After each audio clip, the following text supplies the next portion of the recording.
જય સોમનાથ વિદ્યાર્થી મિત્રો, ગત લેક્ચરની અંદર આપણે તત્વોનું વર્ગીકરણ અને ગુણધર્મો ચેપ્ટરમાં આપણે આયનીકરણ એન્થાલ્પીનો મુદ્દો છે તેની વિગતે ચર્ચા કરી. ત્યારબાદ આજે આપણે આગળનો જે ટોપિક છે ઇલેક્ટ્રોન પ્રાપ્તિ એન્થાલ્પી, બરાબર, તેની આપણે ચર્ચા કરીએ. એ પહેલાં ગયા લેક્ચરની અંદર આપણે જે ચર્ચા કરી હતી મુદ્દો આપણે જરાક જોઈએ. તો એમાં મેં તમને ગયા લેક્ચરની અંદર આવર્તમાં આયનીકરણ એન્થાલ્પીની વાત કરી હતી, બરાબર. કે આયનીકરણ એન્થાલ્પી એટલે શું, પહેલાં તો આપણને એ ક્લિયર હોવું જોઈએ કે ભાઈ કોઈ પણ પરમાણુ છે તેમાંથી ઇલેક્ટ્રોન દૂર કરવા માટે જરૂરી ઓછામાં ઓછી ઉર્જા, તેને આપણે આયનીકરણ એન્થાલ્પી કહીએ છીએ, બરાબર. સમૂહમાં અને આવર્તમાં બંનેમાં ચર્ચા કરી. એમાં ગયા લેક્ચરમાં આપણે આવર્તમાં કરી. આવર્તમાં શું થાય તો કે ભાઈ આવર્તમાં આપણે ડાબી બાજુથી જમણી બાજુ તરફ જઈએ તેમ પરમાણુ ક્રમાંક વધે છે, જોઈ શકીએ. જો લિથિયમથી બેરેલિયમ, બેરેલિયમથી બોરોન, બોરોનથી કાર્બન, તો ક્રમશઃ પરમાણુ ક્રમાંક વધતો જાય. પરમાણુ ક્રમાંક વધે છે તો શું વધે છે તો કે કક્ષાનો ક્રમ છે એ અહીંયા ચેન્જ નથી થતો. સમૂહમાં શું થાય, સમૂહમાં કક્ષાનો ક્રમ બદલાતો જાય, બરાબર. આવર્તમાં એવું થતું નથી. કક્ષાના ક્રમને આપણે શું કહીએ છીએ, મુખ્ય ક્વોન્ટમાંક કહીએ છીએ, તે બદલાતો નથી. આથી એક વસ્તુ થાય કે પરમાણુ કેન્દ્ર અને બાહ્યતમ કક્ષા, બાહ્યતમ કક્ષા એટલે કઈ કક્ષા તો કે સંયોજકતા, એટલે સંયોજકતા કક્ષામાં રહેલા ઇલેક્ટ્રોન એ સંયોજકતા ઇલેક્ટ્રોન, એમની વચ્ચેનું અંતર વધતું નથી. આ ઉપરાંત બીજું શું થતું જોવા મળે છે તો કે ભાઈ શિલ્ડિંગ અસર ન વધે. જો કક્ષાનો ક્રમ વધતો હોય તો શિલ્ડિંગ અસર વધે, અંદરની કક્ષામાં ઇલેક્ટ્રોનની સંખ્યા વધે. તો અહીંયા કક્ષાનો ક્રમ વધતો નથી એટલે શિલ્ડિંગ અસરમાં વધારો થતો નથી. અને આ બાબતના લીધે, આના લીધે કેન્દ્રીય વીજભાર અને સંયોજકતા ઇલેક્ટ્રોન વચ્ચેનું આકર્ષણ બળ શું થઈ જાય, વધે છે. અને પરિણામે આકર્ષણ બળ વધે તો ઇલેક્ટ્રોન દૂર કરવો મારા માટે કેવી શું પડશે, મુશ્કેલી, વધારે ઉર્જાની જરૂર પડશે. એટલા માટે આયનીકરણ એન્થાલ્પીનું મૂલ્ય વધે છે. તો આવર્તમાં ડાબીથી જમણી જાઓ તેમ આયનીકરણ એન્થાલ્પીનું મૂલ્ય વધે. જ્યારે સમૂહમાં ઉપરથી ક્યાં આવો, નીચે, તેમ આયનીકરણ એન્થાલ્પીનું મૂલ્ય ઘટે. ઓકે, ચલો ત્યારબાદ આપણે જોઈએ તો એક આલેખ જોયો તો આપણે આયનીકરણ એન્થાલ્પી વિરુદ્ધ પરમાણ્વીય ક્રમાંકનો. એમાં લિથિયમથી બેરેલિયમ, બેરેલિયમથી boron, carbon, nitrogen, oxygen, fluorine અને નિયોન, એ રીતે આપણે જતા હતા. એમાં બે અપવાદ જોવા મળતા હતા. કયા કયા, બેરેલિયમ અને બોરોન, અને બીજો નાઇટ્રોજન ને ઓક્સિજન. એના કારણોની પણ આપણે ગયા લેક્ચરમાં ચર્ચા કરી હતી, બરોબર. તમને પેજ નંબર 86 ઉપર કોયડા નંબર 3.6 એની ઉપરનો મુદ્દો છે, આપણે અગાઉ પણ ચર્ચા થઈ. બેરેલિયમ અને બોરોનમાં શું છે ભાઈ, જો ભાઈ બેરેલિયમની ઇલેક્ટ્રોનીય રચના શું છે તો કે 1s2 2s2, અને બોરોનની 1s2 2s2 2p1. તો હવે બેરેલિયમમાંથી ઇલેક્ટ્રોન કઈ કક્ષકમાંથી દૂર થાય, 2s કક્ષકમાંથી, અને બોરોનમાં 2p. 2p છે એ કેન્દ્રથી થોડીક દૂર હોય 2sની સરખામણીમાં, એટલા માટે 2pમાંથી ઇલેક્ટ્રોન દૂર કરવા માટે મારા માટે સરળ પડે છે, કોના કરતાં, 2sમાંથી. એટલા માટે ઓછી ઉર્જાની જરૂર પડે છે. એટલા માટે બેરેલિયમ કરતાં બોરોન છે તેમાંથી ઇલેક્ટ્રોન દૂર કરવા માટે ઓછી ઉર્જાની જરૂર પડે, અને તેથી બેરેલિયમની પ્રથમ આયનીકરણ એન્થાલ્પી કરતાં બોરોનની પ્રથમ આયનીકરણ એન્થાલ્પીનું મૂલ્ય કેવું છે, ઓછું છે. એની આપણે આકૃતિ દોરીને ચર્ચા કરી હતી. ત્યારબાદ નાઇટ્રોજનને ઓક્સિજનની વાત કરીએ તો નાઇટ્રોજનની ઇલેક્ટ્રોનની રચના શું છે તો કે 1s2 2s2 2p3, અને ઓક્સિજનની શું છે તો કે 1s2 2s2 2p4. હવે નાઇટ્રોજનની ઇલેક્ટ્રોનની રચના જુઓ તો p કક્ષક છે અર્ધપૂર્ણ ભરાયેલી છે, અને ઓક્સિજનમાં p કક્ષક છે એમાં એક ઇલેક્ટ્રોન વધારે આવ્યો છે, બરોબર. અર્ધપૂર્ણ જ્યારે કક્ષક ભરાય ત્યારે વિશિષ્ટ સ્થાયીતા પ્રાપ્ત કરે. આ ઉપરાંત ઓક્સિજનમાં આ જે એક ઇલેક્ટ્રોન વધારાનો છે તેના લીધે ઇલેક્ટ્રોન ઇલેક્ટ્રોન વચ્ચે શું થાય છે, અપાકર્ષણ. અને તેથી ઓક્સિજનમાંથી p કક્ષકમાંથી ઇલેક્ટ્રોન 2p4માંથી ઇલેક્ટ્રોન દૂર કરવો નાઇટ્રોજનમાં 2p3માંથી ઇલેક્ટ્રોન દૂર કરવા કરતાં ઇઝી પડે છે. એટલા માટે નાઇટ્રોજનની પ્રથમ આયનીકરણ એન્થાલ્પી કરતાં ઓક્સિજનની પ્રથમ આયનીકરણ એન્થાલ્પીનું મૂલ્ય કેવું હોય છે, ઓછું હોય છે. ઓકે, ત્યારબાદ હવે આજનો જે આપણો ટોપિક છે એની આપણે ચર્ચા કરીએ. અને આજનો ટોપિક છે ઇલેક્ટ્રોન પ્રાપ્તિ એન્થાલ્પી. એ પહેલાં એક નાની બાબત, રાસાયણિક પ્રક્રિયાની આપણે વાત કરવાની છે, થોડીક એવી રાસાયણિક પ્રક્રિયા. આયનીકરણની પ્રક્રિયા છે એ રાસાયણિક પ્રક્રિયા જ કહેવાય. ઇલેક્ટ્રોન પ્રાપ્તિ એન્થાલ્પી છે એ પણ રાસાયણિક પ્રક્રિયા છે.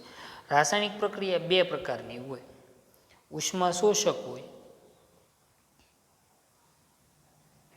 અથવા ઉષ્મા ક્ષેપક. જો રાસાયણિક પ્રક્રિયા દરમિયાન ઉષ્માનું શોષણ થતું હોય તો ઉષ્માનું મૂલ્ય આપણે ધન લઈએ છીએ. અને જો રાસાયણિક પ્રક્રિયા દરમિયાન ઉષ્મા મુક્ત, ક્ષેપક એટલે મુક્ત થતી છે, અહીંયા ઉષ્મા શોષક એટલે ઉષ્માનું શોષણ કરે છે, ઉષ્મા ક્ષેપક એટલે ઉર્જા મુક્ત કરે છે, બરોબર. તો ઉર્જા મુક્ત થતી હોય તો ઉર્જાનું મૂલ્ય આપણે ઋણ લઈએ છીએ, માઇનસ લઈએ છીએ. ઓકે, ધ્યાન રાખશો એ ખાસ. ઉષ્મા શોષક તો ઉર્જાનું શું થાય? શોષણ. ઉષ્મા ક્ષેપક તો ઉર્જા શું થાય? મુક્ત થાય. ઓકે, ઉર્જાનું શોષણ થાય તો ઉષ્માનું મૂલ્ય કેવું આવશે? પ્લસ. અને ઉષ્મા ક્ષેપક હોય તો મૂલ્ય માઇનસ. હવે આયનીકરણ એન્થાલ્પી, લિથિયમની આયનીકરણ એન્થાલ્પી હતી 520 કિલોજૂલ પ્રતિ મોલ. તો આપણે આગળ કંઈ લખવાની જરૂર નથી પડતી, એટલે સીધું જ દેખાય કે પ્લસ મૂલ્ય છે. માઇનસ મૂલ્ય હોય તો આપણે આગળ નિશાની દર્શાવવી પડે, બરાબર. એની આપણે અહીંયા જરૂરિયાત હતી. ઓકે, ચલો હવે આપણે વાત કરવાની છે ઇલેક્ટ્રોન પ્રાપ્તિ એન્થાલ્પી. હવે જ્યારે આયન બને ત્યાં તો કાં તો ઇલેક્ટ્રોન મુક્ત થાય કાં તો ઇલેક્ટ્રોન મેળવાય. ઇલેક્ટ્રોન મુક્ત કરવા માટે જે ઉર્જાની જરૂર પડે એને આપણે શું કહેતા હતા? આયનીકરણ એન્થાલ્પી. તો ઇલેક્ટ્રોન જ્યારે કોઈ તત્વ મેળવે છે ત્યારે જે એન્થાલ્પીનો જે ફેરફાર છે એને આપણે ઇલેક્ટ્રોન પ્રાપ્તિ એન્થાલ્પી કહીએ. તો વ્યાખ્યા આપવી હોય તો આવી સરળ વ્યાખ્યા આપણે આપી શકીએ કે જ્યારે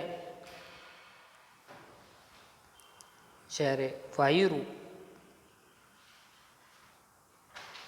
તટસ્થ પરમાણુ, વાયુરૂપ તટસ્થ પરમાણુમાં એક ઇલેક્ટ્રોન દાખલ થઈને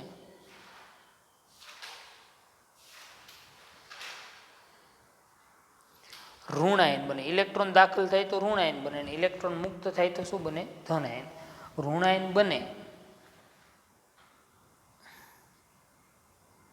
ત્યારે થતા એન્થાલ્પી ફેરફારને ઇલેક્ટ્રોન પ્રાપ્તિ એન્થાલ્પી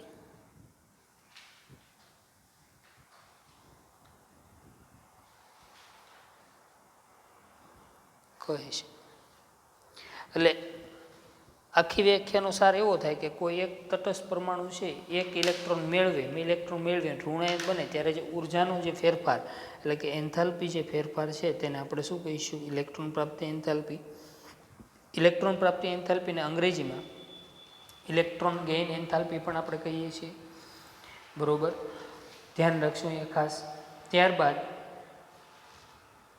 ઇલેક્ટ્રોન પ્રાપ્તિ એન્થાલ્પીનું મૂલ્ય આપણને શું દર્શાવે છે કે કોઈ તત્વ કેટલી સરળતાથી ઇલેક્ટ્રોન પ્રાપ્ત કરે છે તેનો નિર્દેશ કરે છે. ઇલેક્ટ્રોન પ્રાપ્તિ એન્થાલ્પીનું મૂલ્ય પરમાણુ કેટલી સરળતાથી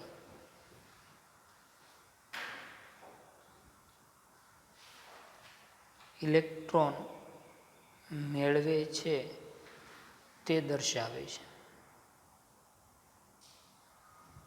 બરોબર. કોઈ પણ પરમાણુ છે, બરોબર, એ કેટલી સરળતાથી ઇલેક્ટ્રોન મેળવે કે ગુમાવે એની જાણકારી કઈ રીતે મળે? તો કે ભાઈ ઇલેક્ટ્રોન પ્રાપ્તિ એન્થાલ્પીના મૂલ્ય પરથી આપણને મળે. ઉદાહરણ તરીકે એક ઉદાહરણ આપણે લઈએ.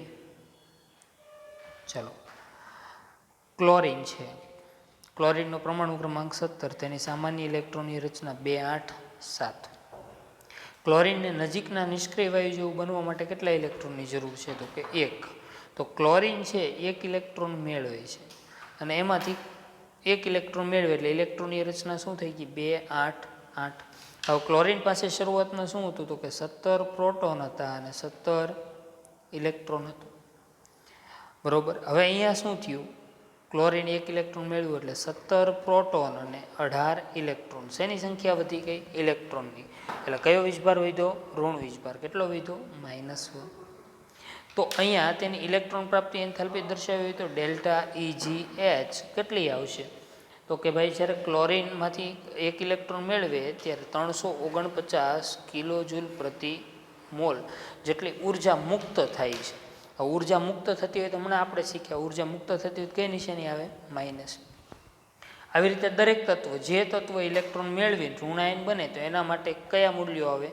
ઇલેક્ટ્રોન પ્રાપ્તિ એન્થાલ્પીના મૂલ્યો. આ મૂલ્ય ઘણું વધારે કહેવાય. માઇનસ નિશાની શું બતાવે છે? કે ઉર્જા મુક્ત થાય છે. પ્લસ હોત તો શું બતાવે? ઉર્જાનું શું થાય છે? શોષણ થાય છે. ઓકે, તો અહીંયા આપણે ઇલેક્ટ્રોન પ્રાપ્તિ એન્થાલ્પીને કઈ સંજ્ઞા વડે દર્શાવીએ? તો કે ઇલેક્ટ્રોન પ્રાપ્તિ એન્થાલ્પીને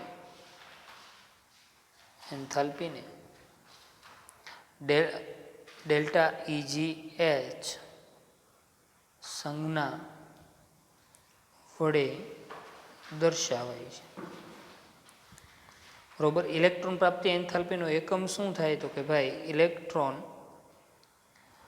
પ્રાપ્તિ એન્થાલ્પીનો એકમ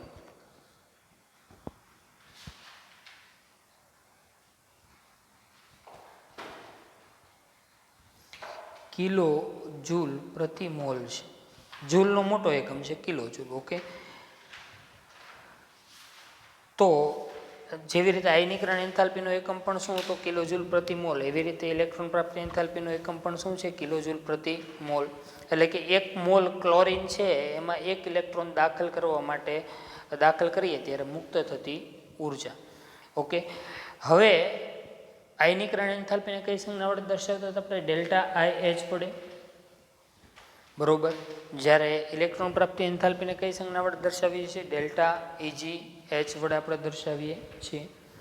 ઓકે, તો બે વચ્ચેની આપણે સરખામણી જોઈ લીધી. હવે ઇલેક્ટ્રોન પ્રાપ્તિ એન્થાલ્પીની વ્યાખ્યાને ફરી એકવાર જુઓ કે જ્યારે વાયુરૂપ તટસ્થ પરમાણુમાં 1 ઇલેક્ટ્રોન દાખલ થાય છે, બરોબર, ત્યારે થતો એન્થાલ્પીનો ફેરફાર એવો શબ્દ વાપરો છે. એટલે અહીંયા આયનીકરણ એન્થાલ્પીની પ્રક્રિયા ફિક્સ હતી. બરોબર. આયનીકરણ એન્થાલ્પીની જે પ્રક્રિયા છે ઉષ્મા શોષક પ્રક્રિયા જ હતી. ઓકે, અહીંયા ઇલેક્ટ્રોન પ્રાપ્તિ એન્થાલ્પીની પ્રક્રિયા ઉષ્મા શોષક એ હોઈ શકે અથવા ઉષ્મા મુક્ત ઉષ્મા ક્ષેપક પણ હોઈ શકે. બરોબર. એનો આધાર કોની ઉપર છે? તો કે તત્વના સ્વભાવ ઉપર. યાદ રાખશું, ઇલેક્ટ્રોન પ્રાપ્તિ એન્થાલ્પી ની પ્રક્રિયા ઉષ્મા શોષક અથવા ઉષ્મા ક્ષેપક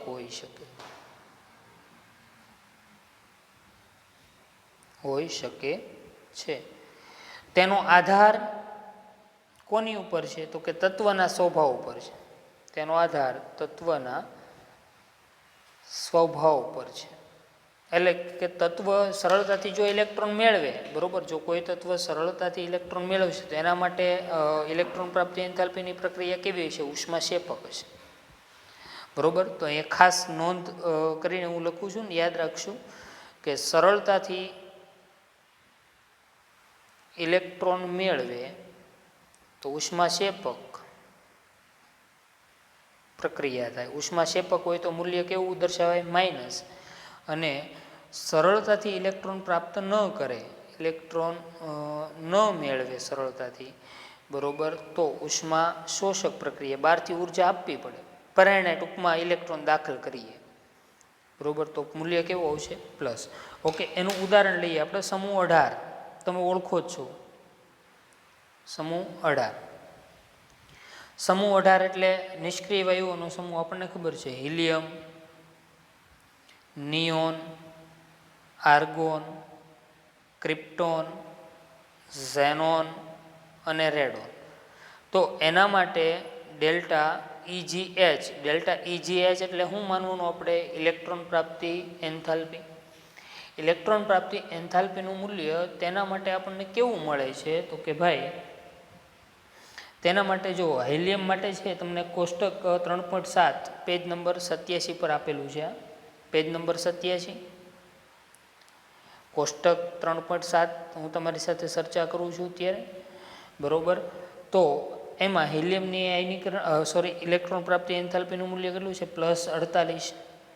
નિયોન +116, આર્ગોન 96, ક્રિપ્ટોન 96, બરોબર, ઝેનોન +77, બધામાં એકમ કયો આવશે? કિલોજૂલ પ્રતિ મોલ, અને રેડોન +68.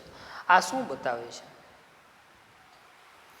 કે હિલિયમમાં એક ઇલેક્ટ્રોન દાખલ કરીને ઋણ આયન બનાવવું હોય તો ઇલેક્ટ્રોનની સાથે બહારથી એટલી ઉર્જા આપવી પડે, 48 કિલોજૂલ પ્રતિ મોલ. કારણ કે હિલિયમ ને નિયોન એ બધા ઓલરેડી નિષ્ક્રિય વાયુ છે, એ પોતાનો સ્વભાવ ગુમાવવા માગતા નથી. તોય જો તમારે એને ઇલેક્ટ્રોન આપવો હોય તો બહારથી ઉર્જા દાખલ કરવી પડે, બરાબર, તો જ એ સ્થાયી રહી શકે, નહીંતર એ સ્થાયી રહી શકે નહીં. ઓકે, એની સરખામણીમાં હવે આપણે બીજું એક ઉદાહરણ લઈએ. ચાલો સમૂહ 17નું ઉદાહરણ લઉં. સમૂહ 17 એટલે આપણને ખબર છે હેલોજન. હેલોજન એટલે કોણ? તો કે fluorine, chlorine, bromine, iodine, astatine. Okay, એના માટે ઇલેક્ટ્રોન પ્રાપ્તિ એન્થાલ્પીના મૂલ્યોની આપણે ચર્ચા કરીએ, બરાબર. તો ફ્લોરિન માટે 328, ક્લોરિન માટે 349, બ્રોમિન માટે 325, બરાબર, આયોડિન માટે 295 અને એસ્ટેટિન માટે મૂલ્ય છે 270. પણ આ મૂલ્યોની આગળ એક નિશાની તમે કોષ્ટકમાં જોશો તો કઈ કરેલી છે? માઇનસ નિશાની. આ શું બતાવે છે કે ઉષ્મા શેપક પ્રક્રિયા છે, એટલે ટૂંકમાં સરળતાથી ઇલેક્ટ્રોન મેળવીને ઋણ આયન બને. તો આ ઉષ્મા શેપક પ્રક્રિયા છે, ઉષ્મા મુક્ત કરે છે. અને સમૂહ 18નો ઋણ આયન બનાવવો હોય તો ઉષ્મા શોષક પ્રક્રિયા. તો ઇલેક્ટ્રોન પ્રાપ્તિની જે પ્રક્રિયા છે ઉષ્મા શોષક બનશે કે ઉષ્મા શેપક, તેનો આધાર કોની ઉપર રહેલો છે? તત્વના સ્વભાવ ઉપર રહેલો છે, બરોબર. આમ જો ઘણા તત્વો છે ઇલેક્ટ્રોન ગ્રહણ કરે ત્યારે ઉર્જા મુક્ત થાય, બરોબર. ઉર્જા ફ્લોરિન છે ઇલેક્ટ્રોન મેળવે તો ઉર્જા મુક્ત થાય. કેટલી મુક્ત થાય? 328 કિલોજૂલ પ્રતિ મોલ બધા માટે. એવી રીતે ક્લોરિન જો ઇલેક્ટ્રોન મેળવે તો કેટલી ઉર્જા મુક્ત થાય? તો કે 349 કિલોજૂલ પ્રતિ મોલ. એવી રીતે બ્રોમિન જો ઇલેક્ટ્રોન મેળવે તો કેટલી ઉર્જા મુક્ત થાય? તો કે 325 કિલોજૂલ પ્રતિ મોલ. આયોડિન છે, બરોબર, તો એ કેટલી ઉર્જા મુક્ત કરે ઇલેક્ટ્રોન મેળવીને? તો કે ભાઈ -295 કિલોજૂલ પ્રતિ મોલ. હવે આવું શા માટે થાય ભાઈ?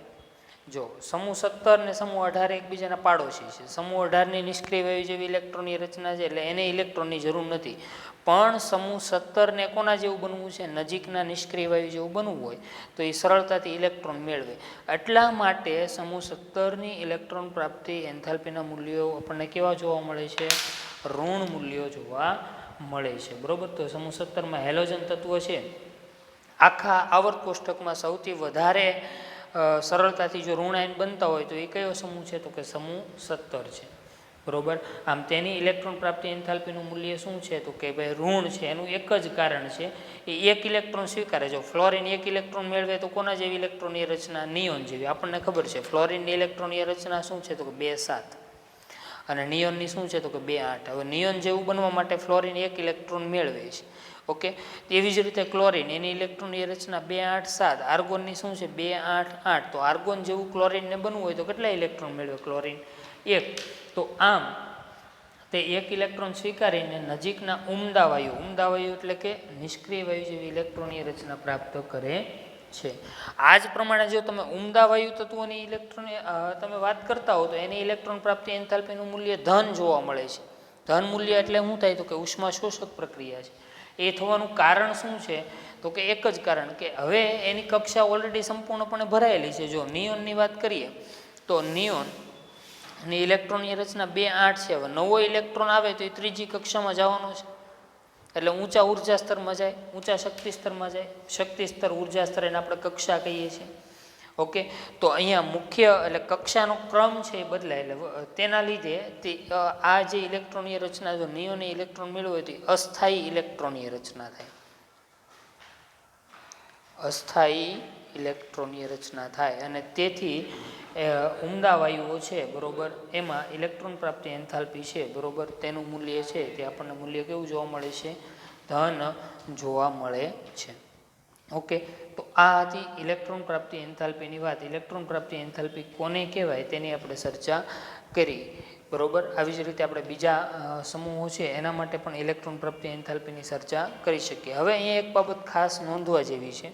આયનીકરણ એન્થાલ્પી ની સરખામણીમાં ઇલેક્ટ્રોન પ્રાપ્તિ એન્થાલ્પીની અંદર ઘણી બધી બાબતોમાં આપણને અપવાદો છે એ જોવા મળશે, બરાબર. તેની આપણે ચર્ચા કરશું. એટલે ટૂંકમાં જે રેગ્યુલર ક્રમ જે જોવા મળવો જોઈએ એ જોવા મળતો નથી, બરાબર. એ પહેલાં એક નાની વાત આવર્તની આપણે વાત કરી દઈએ આજે, અને પછી આપણે સમૂહની વાત કરીશું. ચલો, આવર્તમાં શું થાય? આવર્તમાં ઇલેક્ટ્રોન પ્રાપ્તિ એન્થાલ્પી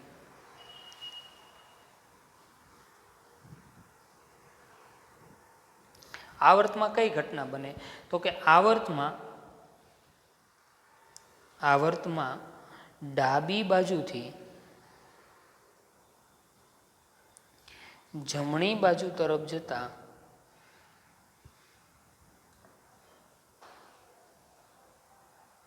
ઇલેક્ટ્રોન પ્રાપ્તિ એન્થાલ્પીનું મૂલ્ય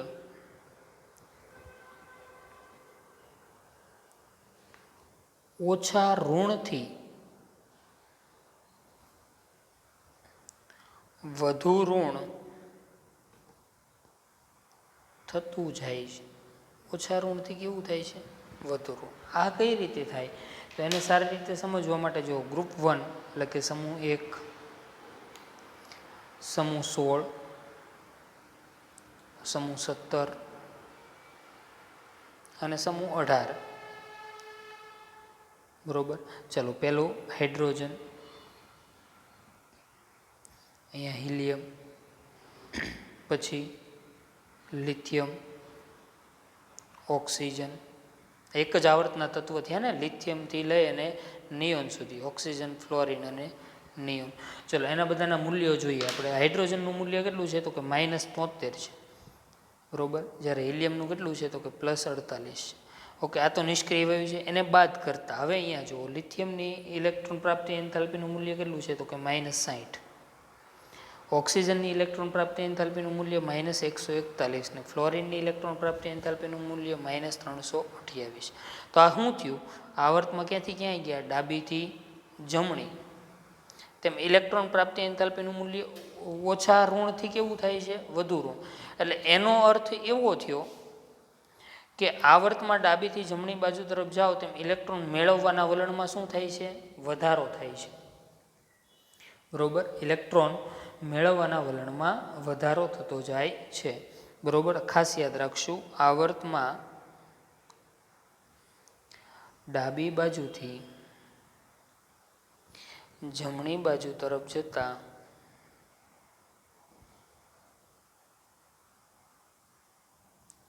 ઇલેક્ટ્રોન મેળવવાનું વલણ અથવા વૃત્તિ,